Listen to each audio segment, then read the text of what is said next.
Pour pouvoir résister à l'ennemi, le Seigneur nous enseigne de revêtir notre armure spirituelle quotidiennement. Le mieux est de revêtir l'armure de Dieu chaque matin avant de commencer sa journée. On peut bien sûr paraphraser en prière les versets 10 à 17 d'Éphésiens chapitre 6. Mais varier cette prière d'armure permet de ne pas tomber dans l'ennui qui conduit souvent à l'abandon. Cela permet aussi de rendre son esprit flexible en composant avec d'autres versets. Ainsi, nous exerçons notre mémoire à retenir des éléments importants de la parole qui vont forger notre esprit. En quoi consiste une prière d'armure? Si l'on n'est pas encore familiarisé avec l'introspection-repentance systématique, pratiquée de façon automatique tout au long de la journée, la première des choses à faire avant de revêtir son armure est de vérifier qu'elle ne comporte pas de failles, de déchirures. Cela consiste donc à se repentir de tout péché. On passe en revue dans notre esprit tout comportement, acte, attitude, parole, pensée, que nous avons pu avoir et qui n'étaient pas alignés avec l'Esprit de Dieu ou qui ont pu blesser l'âme de notre prochain. Alors on s'en repent sincèrement en demandant au Seigneur de nous pardonner ces comportements. Maintenant, l'armure est prête à être revêtue. Il s'agit d'utiliser une prière déclarative qui affirme la nature de notre lien à Dieu, notre identité en Christ et l'autorité et pouvoir que nous confère cet héritage divin contre tout pouvoir de l'ennemi. Cette prière intimide l'ennemi car elle nous place au-dessus de lui spirituellement. De cette place, il nous sera nettement plus aisé de déjouer les pièges et attaques qu'il est susceptible de nous envoyer dans la journée, car nous sommes revêtus de l'onction de cette prière qui forme une armure sur notre personne. Si de surcroît nous paraphrasons la parole de Dieu, qui possède sa propre onction, pour revêtir notre armure, nous sommes d'autant mieux protégés. En effet, si la mort et la vie sont au pouvoir de la langue, comme il est dit en Proverbe 18, 21, combien plus puissante est la parole de Dieu prononcée par notre bouche avec foi.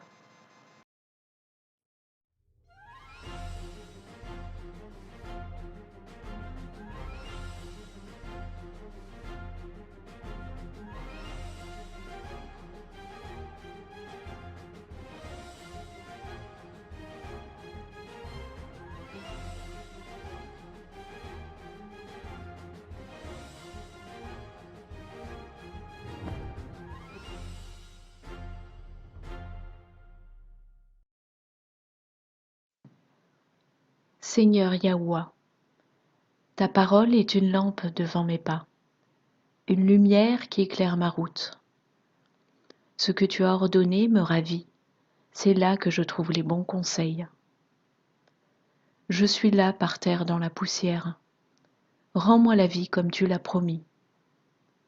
Voici donc ce que déclare le Seigneur, le Dieu de l'univers.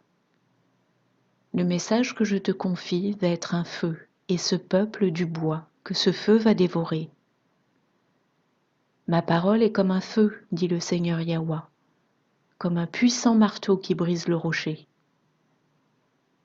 Car la parole de Dieu est vivante, puissante, plus acérée qu'aucune épée à deux tranchants.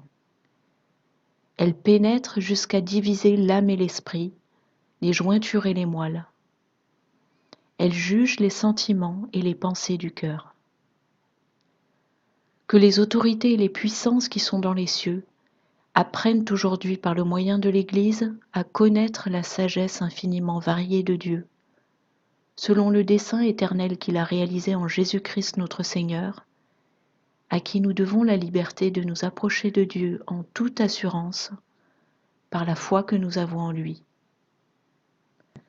C'est pourquoi Dieu a souverainement élevé Yahushua et lui a donné le nom qui est au-dessus de tout nom, afin qu'au nom de Jésus, tout genou fléchisse au ciel, sur la terre et sous la terre, et que toute langue confesse que Jésus-Christ est le Seigneur, à la gloire de Dieu son Père.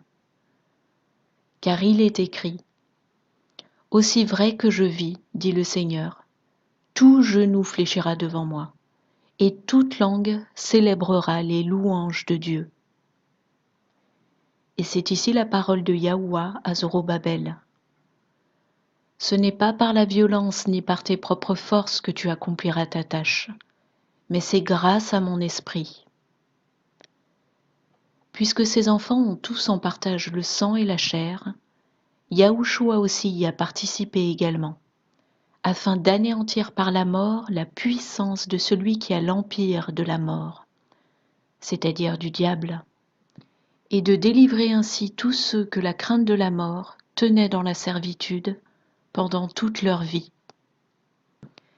Et ayant effacé l'acte judiciaire qui était contre nous, et dont les clauses nous étaient contraires, et l'ayant supprimé en le clouant sur la croix, Yahushua a dépouillé les principautés et les puissances, et les a données en spectacle au monde, triomphant d'elles par la croix.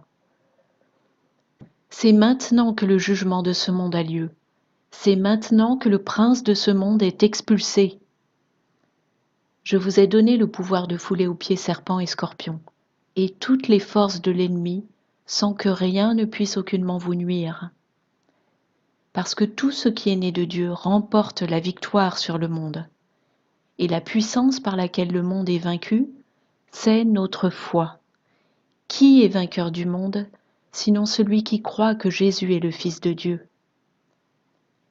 Les armes avec lesquelles nous combattons ne sont pas charnelles, mais elles sont puissantes par la grâce de Dieu pour renverser les forteresses. Nous renversons les raisonnements et tout boulevard élevé contre la connaissance de Dieu. Nous faisons prisonnière toute intelligence pour l'amener à l'obéissance du Christ.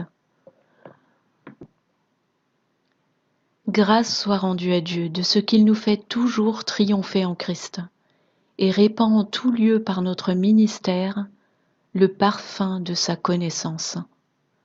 Amen et Amen.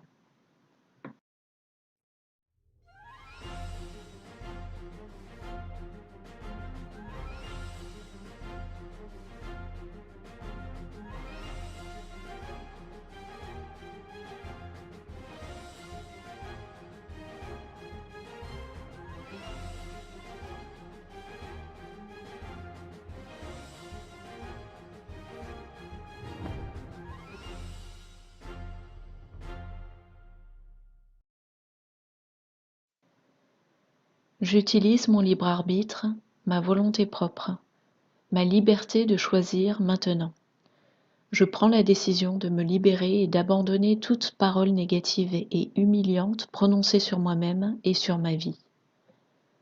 Je rejette et libère mon âme de tout sort, toute malédiction, toute parole dégradante prononcée sur moi, par moi-même ou par autrui, et de toute image dégradante et viciée que mes yeux ont laissé pénétrer en moi et qui ont entaché mon âme par impression sur mon esprit. Je rejette et annule toute onde nocive et fréquences maléfiques qui ont impacté mon âme, mon esprit et mon corps. Je fais usage des clés du royaume pour délier et chasser maintenant toutes ces choses impies de mon être, de mon âme, sachant que tout ce que je délie sur terre dans le royaume terrestre en ton nom, Yahushua, est délié dans l'esprit, le monde spirituel. De la même façon, j'utilise les ressources célestes que le Seigneur a mises à ma disposition pour délivrer dans l'esprit sur ma personne la restauration complète, la vie et la paix du Seigneur, la sérénité, les objectifs et la volonté de Dieu pour ma vie, sa joie, sa créativité, son humour, son amour, sa patience. Et là, vous pouvez compléter avec votre inspiration et les 9 fruits de l'esprit, par exemple. La perspective du royaume pour cette nouvelle ère, je les lie à mon âme, je les verrouille sur moi et en mon cœur. Amen.